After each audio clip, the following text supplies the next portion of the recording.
Sir विपक्ष जो है ना ईडी के दुरुपयोग का लगातार आरोप लगाता रहा है। देखिए, तो समय समय पर इस प्रकार के आरोप लगते ही रहते हैं। जब कांग्रेस का शासन था, हमने कभी इस प्रकार का वो नहीं किया। अगर कभी इस प्रकार की बात हुई तो हमने उसका सामना किया पूरी तरीके से। और अभी भी आपने देखा कि भूपेंद्र सिंह हुड्डा, जिसे जब बात की गई तो उन्होंने कहा कि जब भी ईडी मुझे बुलाएगी तो मैं निश्चित तौर से उसके सामने पेश भी होऊंगा और अपनी बात भी रखूंगा। तो केवल उस टाइम तक ये अपराधी नहीं बने देता जब तक नोटिस जाता है उसको। वो तो उसके बाद सारी बात की जानकारी ली जाती है। ईडी के पास भी मैं समझता हूँ कुछ इस प्रकार के तथ्य होते हैं तभी नोटिस देती है। लेकिन जिस प्रकार से केजरीवाल जी हैं, अब वो कहें कि हम पेश नहीं होते सामने। अब अभी तक तो संविधान की दुहाई थी, अभी तक तो लोकपाल की बातें थी, अभी तक ईमानदारी की बातें थी। अब सारी धराशायी होगी सारी की सारी। तो कुछ ऐसे लोग जो हैं वो विरोध कर रहे हैं। जो अच्छे लोग हैं वो किसी ने विरोध नहीं किया ईडी का, ना ही उसके दुरुपयोग की बात की। बात है लोकदल की, उस तरीके से तो लोगों को डराना ही पड़ेगा कि भैया या तो इकट्ठे हो जाओ, मुझे भी साथ ले लो। तो अब वो कांग्रेस वाले मेरे ख्याल के इस बात के लिए सहमत नहीं है। अब उनको लेते नहीं, पर वो डरा रहे कि भाई अगर अब तो मैं नहीं लिया तो फिर तुम फंसोगे। तो ईडी का कहीं दुरुपयोग नहीं है और किसी के खिलाफ हम काम नहीं कर रहे। सर विपक्ष जो है ना ईडी के दुरुपयोग का लगातार आरोप लगाता रहा है। देखिए, तो समय समय पर इस प्रकार के आरोप लगते ही रहते हैं। जब कांग्रेस का शासन था, हमने कभी इस प्रकार का वो नहीं किया। अगर कभी इस प्रकार की बात हुई तो हमने उसका सामना किया पूरी तरीके से। और अभी भी आपने देखा कि भूपेंद्र सिंह हुड्डा, जिसे जब बात की गई तो उन्होंने कहा कि जब भी ईडी मुझे बुलाएगी तो मैं निश्चित तौर से उसके सामने पेश भी होऊंगा और अपनी बात भी रखूंगा। तो केवल उस टाइम तक ये अपराधी नहीं बने देता जब तक नोटिस जाता है उसको।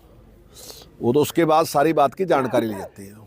ईडी के पास भी मैं समझता हूँ कुछ इस प्रकार के तथ्य होते हैं तभी नोटिस देती है। लेकिन जिस प्रकार से केजरीवाल जी हैं, अब वो कहें कि हम पेश नहीं होते सामने। अब अभी तक तो संविधान की दुहाई थी, अभी तक तो लोकपाल की बातें थी, अभी तक ईमानदारी की बातें थी। अब सारी धराशायी होगी सारी की सारी। तो कुछ ऐसे लोग जो हैं वो विरोध कर रहे हैं। जो अच्छे लोग हैं वो किसी ने विरोध नहीं किया ईडी का, ना ही उसके दुरुपयोग की बात की। बात है लोकदल की, उस तरीके से तो लोगों को डराना ही पड़ेगा कि भैया या तो इकट्ठे हो जाओ, मुझे भी साथ ले लो। तो अब वो कांग्रेस वाले मेरे ख्याल के इस बात के लिए सहमत नहीं है। अब उनको लेते नहीं, पर वो डरा रहे कि भाई अगर अब तो मैं नहीं लिया तो फिर तुम फंसोगे। तो ईडी का कहीं दुरुपयोग नहीं है और किसी के खिलाफ हम काम नहीं कर रहे। सर विपक्ष जो है ना ईडी के दुरुपयोग का लगातार आरोप लगाता रहा है। देखिए, तो समय समय पर इस प्रकार के आरोप लगते ही रहते हैं। जब कांग्रेस का शासन था, हमने कभी इस प्रकार का वो नहीं किया। अगर कभी इस प्रकार की बात हुई तो हमने उसका सामना किया पूरी तरीके से।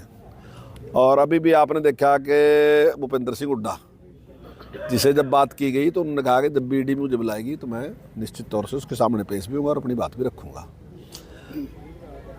तो केवल उस टाइम तक ये अपराधी नहीं बने देता जब तक नोटिस जाता है उसको। वो तो उसके बाद सारी बात की जानकारी ली जाती है। ईडी के पास भी मैं समझता हूँ कुछ इस प्रकार के तथ्य होते हैं तभी नोटिस देती है। लेकिन जिस प्रकार से केजरीवाल जी हैं, अब वो कहें कि हम पेश नहीं होते सामने। अब अभी तक तो संविधान की दुहाई थी, अभी तक तो लोकपाल की बातें थी, अभी तक ईमानदारी की बातें थी। अब सारी धराशायी होगी सारी की सारी। तो कुछ ऐसे लोग जो हैं वो विरोध कर रहे हैं। जो अच्छे लोग हैं वो किसी ने विरोध नहीं किया ईडी का, ना ही उसके दुरुपयोग की बात की। बात है लोकदल की, उस तरीके से तो लोगों को डराना ही पड़ेगा कि भैया या तो इकट्ठे हो जाओ, मुझे भी साथ ले लो। तो अब वो कांग्रेस वाले मेरे ख्याल के इस बात के लिए सहमत नहीं है। अब उनको लेते नहीं, पर वो डरा रहे कि भाई अगर अब तो मैं नहीं लिया तो फिर तुम फंसोगे। तो ईडी का कहीं दुरुपयोग नहीं है और किसी के खिलाफ हम काम नहीं कर रहे।